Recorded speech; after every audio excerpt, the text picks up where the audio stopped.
So the big mistake that I see in pretty much every golf lesson lies very much in the posture. And a lot of golfers just don't understand exactly what they're trying to do when they're taking stance towards the golf ball. They're uncertain of how far to stand away. They're uncertain of exactly what it should feel like. So in this video, I'm going to tell you exactly what you should be doing. And that's going to help you really gauge the sort of distance that you need to be from the golf ball. So the first problem that I always see with golfers is they'll either do an excessive bend over, okay, so they'll do like an excessive sort of hinge of the body in this sort of way, and what this lends itself to is kind of scrunched up bent arms.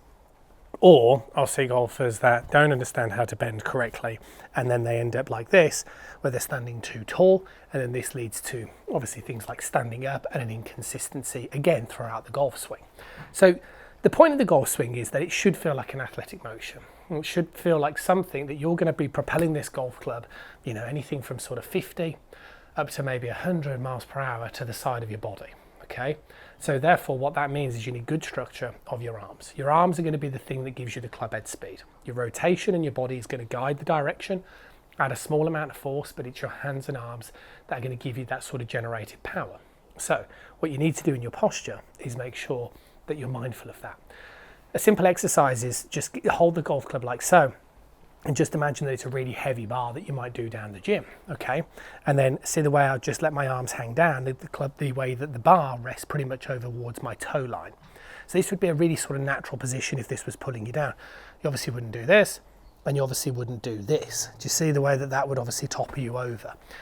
So you could do this with grabbing a few clubs. If you grab 2-3 golf clubs just to make that weight a little bit more significant so you can feel it in the fingers. Again, if I sort of show you here, look at the way I'm just holding it in my fingertips and the way that pulls you into a good position.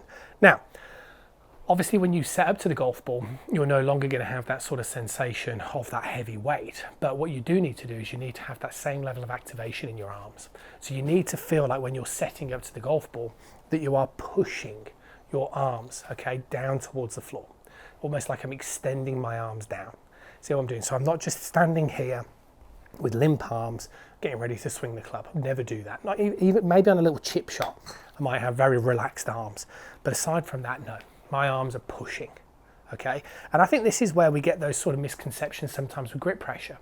You know, grip pressure, fine. You don't necessarily need to grip the living daylights out of the golf club. I'm not saying that.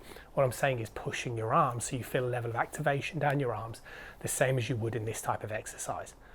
And all of a sudden, what will happen is that you'll feel more athletic, because you'll start to feel like your arms are pushing down towards the floor, and then you'll feel like you're able to stand a little bit taller to compensate for that pushing sensation. And all of a sudden then you're going to be in a position where you're able to demonstrate a backswing where you can keep your hands away from your body, and more importantly, when you swing through, you'll be able to keep those hands away from the body. And all of this is going to stem from having a good posture. So in terms of the distance from the golf ball, just be kind of careful. Go back to that exercise.